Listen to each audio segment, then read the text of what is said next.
The autofocus auxiliary lamp is useful and needed in mirrorless camera technology. It is used to assist mirrorless cameras in focusing on the subject in low light conditions, a task once performed by infrared back in the SLR days. The auxiliary lamp lights up the subject while the camera focuses, but there is one niggly concern. You see, the lamp does cause a bit of glare and increases the time required for autofocus processing, at least until now. But before we get to the details, please subscribe to this channel. It doesn't cost you anything, helps this channel grow, and keeps you up to date on the latest camera coverage. Japanese patent filing JP 2024-03-3496 was filed on August the 30th, 2022, and published just a few days ago on March the 13th, 2024. So Canon's been working on this technology for a few years now. So let's go back to the summer of 2022 so we can see what Canon's been working on. The patent aims to address a single problem, a problem created by the autofocus auxiliary lamp. Remember that glare? It's responsible for the increased time needed to get the shot. JP 2024-03-3496 claims to solve this problem, and I'm paraphrasing here as the machine translation Japanese legalese is a little bit convoluted. Canon aims to improve the speed and efficiency of the focus detection in the imaging device by controlling the amount of auxiliary light emitted based on the output of the photometric unit. The system can ensure that the focus detection process is completed quickly within the specified time frame, leading to improved performance in capturing focused images. Simply put, what the patent controls is the amount of light that's emitted by the auxiliary lamp when focusing in low light. In the days of the SLR, this was a rather simple fix. You see, SLRs or DSLRs, well, they used infrared light, so this wasn't an issue. But in the days of mirrorless, which is where we are now, the autofocus sensor is embedded with the image pickup element. And unlike a DSLR or SLR, it emits light using a LED light emission system, which emits light at a predetermined intermittent level to aid in autofocus. Whew, try to say that 3 times fast. Emit light intermittently at a predetermined level. Anyhow, let's continue.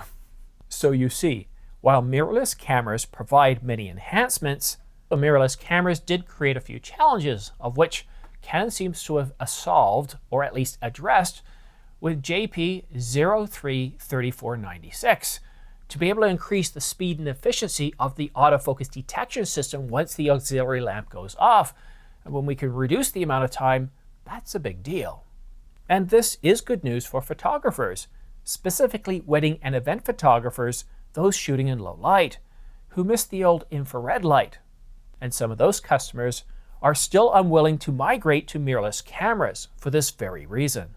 But the simple question is, will we see this technology in the Canon EOS R5 Mark II, the Canon EOS R1, cameras that are due to be announced just next month or maybe even in May? Well, it depends. You see, Canon could go ahead and introduce this into all new cameras, follow-ups to the R7, the R8, or even entry cameras such as the Canon EOS R50. Notice how I didn't say anything about the R100? But this isn't a hard technology to go ahead and implement. But the one thing we've learned about patent applications is just because it was filed and published, it doesn't mean that we're necessarily going to see the technology utilized. What it does show that Canon has put in a certain amount of or a certain amount of resources and time into this to be able to do some research. And they've also spent extra money on lawyers and other internal fees to be able to patent this technology so that if somebody else comes out with something similar, even if they don't, they can monetize it. They can monetize the level of effort they put into their research and development. But there is one other thing it shows us, that at some point, this was big enough of a deal for Canon to be able to at least entertain it. With everything that Canon has going on over the past, 5-6 years, with implementing a new mount, with having to reproduce every single DSLR camera into the mirrorless platform while coming out with new lenses, in 2022 they had time to research and develop a way of improving how the auxiliary lamp works to be able to determine the distance to focus on, to be able to grab the shot. And that's why I think that this patent application will somehow show up in future cameras, such as the EOS R5 Mark II and the EOS R1. But it's one of those things that you generally won't see on the list of improvements or enhancements or feature list in a detailed set of specifications. And that's one of the frustrating things. How do we know if a patent application actually comes to pass? And sometimes it's very obvious, such as switching from DSLRs to mirrorless. The technology is very different. But in cases like this, we just might find that the autofocus system, or when we shoot, when we press down that shutter button, that the images, more often than not, are accurate. The focus is bang on. There's no motion blur. Things just look good. And the hit rate is a whole lot higher. And that's why I like covering patent applications, especially here in 2024 and for the latter part of 2023. Canon used to leak a lot of information, intentionally or not, on their upcoming cameras. I mean, the R5 Mark I, not Mark II, the R5, when it was announced, well, actually leaked back in 2020, January the 27th, well, that was a whole 6 months before we actually had the camera start shipping. Canon actually announced it officially on July the 9th, and it started shipping on, I believe it was July the 30th.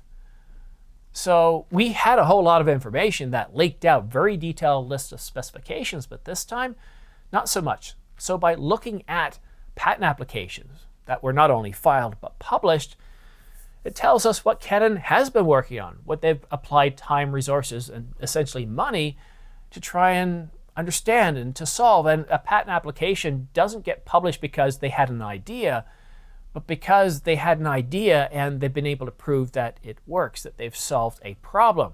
Because that's what patent applications are all about, is solving problems. Because if you're not solving a problem, there's no need for a patent and you're not going to get it granted. So this is very interesting stuff. But let me know, I just published another video yesterday on this topic, and one of the things I asked you, and I haven't seen the responses yet because, well, for me, it's still today and not tomorrow.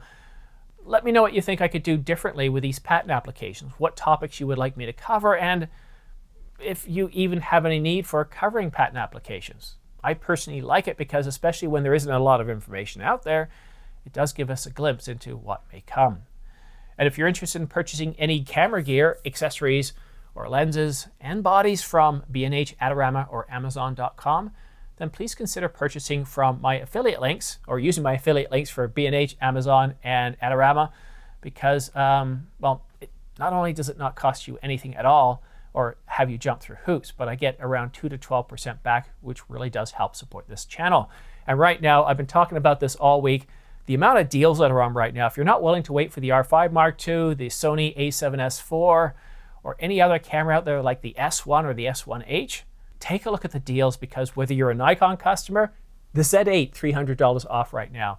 The S1H, huge deals, at least $500 off, and then if you package it up with like a 16 to 35, you can save up to $1165. Some really incredible deals out there, even on lenses. So whether you're waiting for an R5 Mark II or not, wow. Some incredible deals, $300 off, $100 off, $200 off. Whether you're looking at L series expensive high-end glass, or if you're just looking at entry-level stuff, but that $200 to $800, no deals on that one yet. They can't even get them out the doors. Lenses that were pre-ordered on November the 2nd, they still haven't been shipped. It's a very, very popular lens.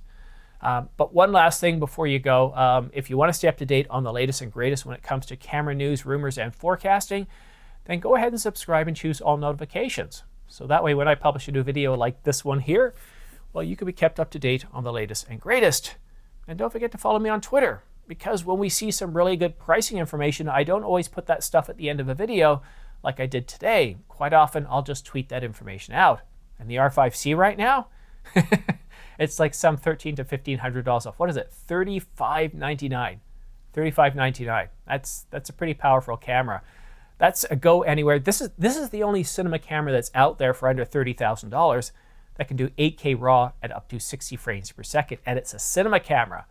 Well, it's also a stills hybrid camera because it's got that switch to go back and forth between the two.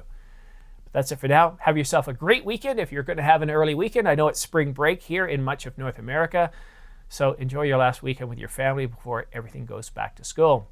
Cheers, thanks for watching, and we'll see you again soon.